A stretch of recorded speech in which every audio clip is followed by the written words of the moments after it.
Welcome to RPG Maker News. I'm your host, Salik. And in today's news, we have a pack of 10 fire animations by Dreamy Pixel Art. Next, we have 3 new game releases. Pocket Mina, an RPG about a heroine on a journey to find a cure for an unknown disease.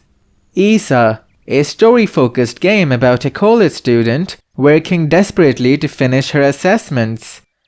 The Relay Game Jam has ended, and the game made during the experiment is now playable, and so a total of 21 developers ended up working on this project, each given 24 hours to contribute what they could.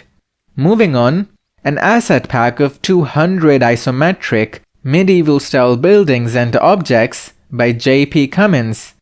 And lastly, an article tutorial by Hidden One on eventing a bomb item and using it in both battles and on map. That is all for today. Go back to game making now.